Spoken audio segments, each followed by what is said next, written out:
Porque así son los defensores de este cartón. Pero veamos esta noticia. 72,000 alumnos dejaron las aulas en el último año. 72,000 posibles.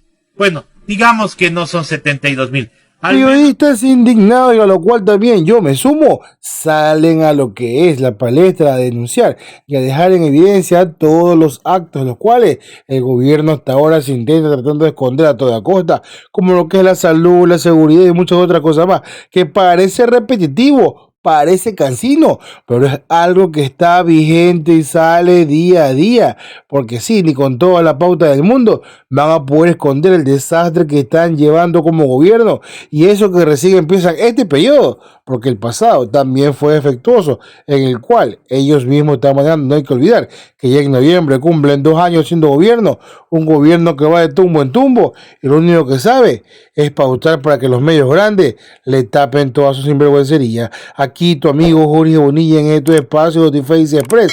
Voy a contarte de mucho más, porque los periodistas ya están indignados. Cuando pasemos a ver la nota. Porque así son los defensores de este cartón. Pero veamos esta noticia. 72,000 alumnos dejaron las aulas en el último año. 72,000 posibles. Bueno, digamos que no son 72,000. Al menos unos 50,000 que pueden ser reclutados por los GDOs porque no les importa un carajo el bienestar de los niños.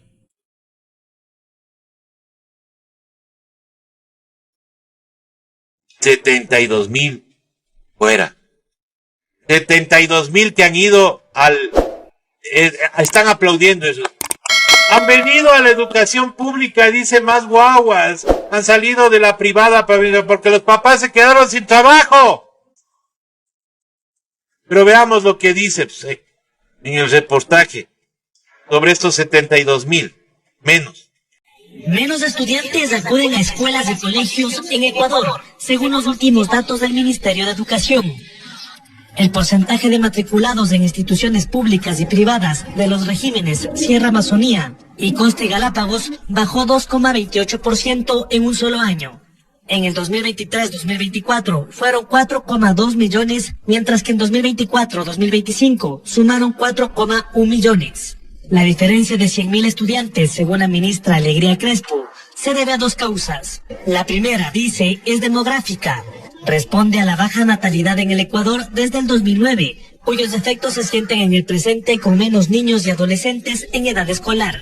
La segunda es que desde el 2020 tomó fuerza la educación en casa o homeschooling, que cada año suma más estudiantes. Pero aclaró la ministra, esta modalidad no era considerada dentro de la educación formal hasta este año lectivo. Hay otro fenómeno. De los estudiantes que se matriculan, no todos terminan el año. 72,644 niños, niñas y adolescentes dejaron las aulas de manera abrupta el último año. La principal causa de deserción fue la salida de ciudadanos extranjeros que hicieron paso por Ecuador y también de ecuatorianos que dejaron el país, además de problemas económicos. Muchas veces sí puede ser falta de posibilidades, que esto hace que se pierda el interés en matricularlos, en hacer el seguimiento y en que culminen el ciclo lectivo. El grupo más golpeado es el de bachillerato, es decir, jóvenes desde los 16 a 18 años. Muchos de ellos dejan sus estudios para trabajar y ayudar con ingresos a sus familias. Este es el nuevo Ecuador que nos ofrecieron. Este es el nuevo Ecuador que plantearon.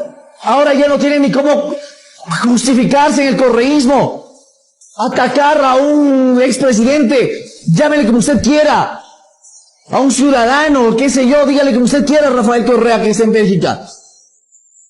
Si ahora, después de Correa, y estuvo pues Moreno, Lazo, Noboa y otra vez Noboa. 4 periodos después del correísmo y siguen con la misma excusa barata, como que si el pueblo fueran tontos, y de hecho que sí lo son. De hecho que sí lo son, porque viven bien metidos el dedo. Sí lo son. Por eso son conformistas. Es que la culpa es del correísmo, la culpa es del correísmo.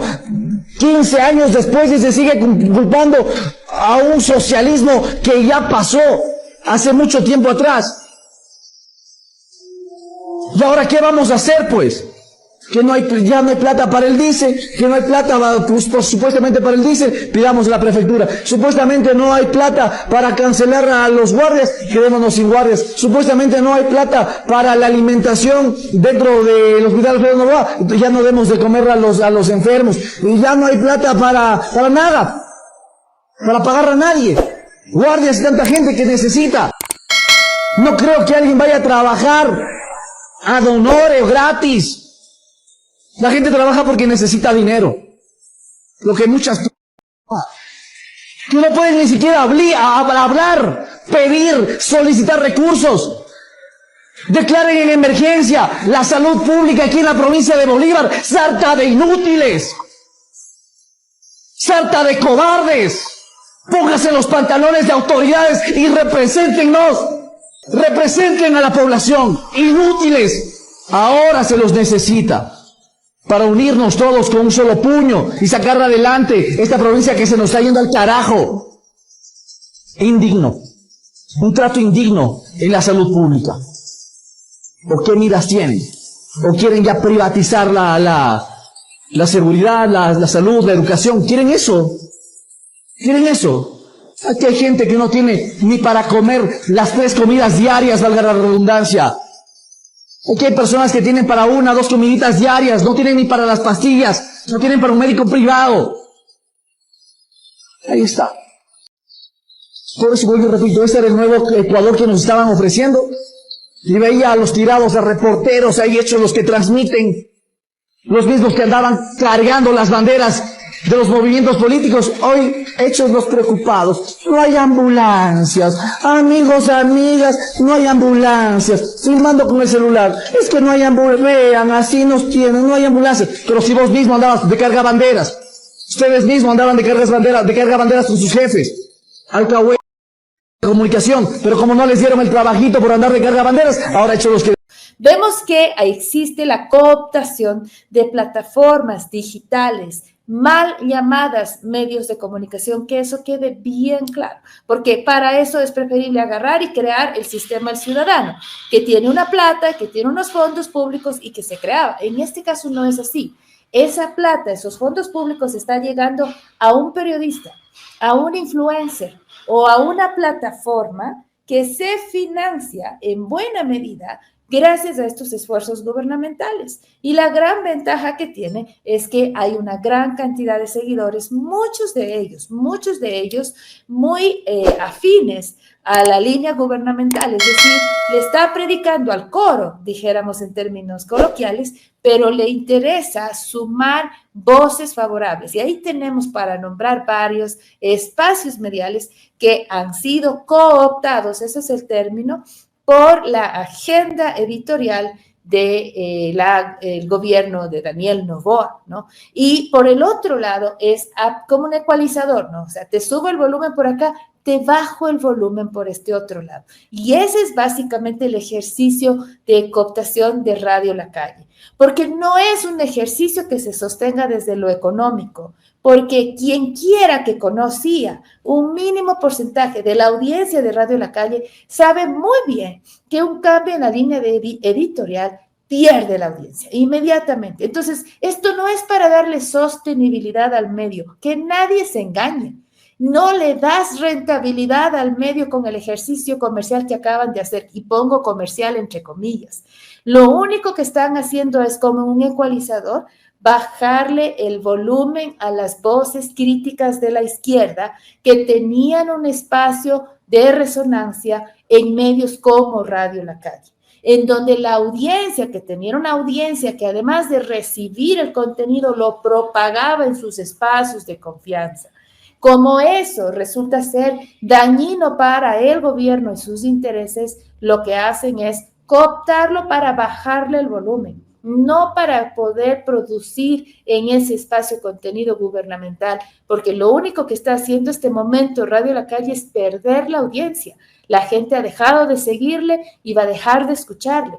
Y eso es justamente parte de esta estrategia en donde se sube el volumen a la agenda gubernamental, ya sea poniendo publicidad en financiando plataformas que no son medios de comunicación, hay que diferenciarlos muy bien, pautando en agendas periodísticas, cooptando líneas editoriales, ¿no es cierto?, como práctica gubernamental, y por el otro lado, bajando los decibeles a esas voces críticas. A Alondra Santiago la mandaron, ahora a Radio de la Calle la han adquirido, diremos, en una suerte de intención, en mi opinión, que lo único que provoca es silenciar, y ese silencio solo genera más oscuridad. Tal que este tipo de espacios se compartan, se lleven a más personas, que se pueda decir que esto sea informado.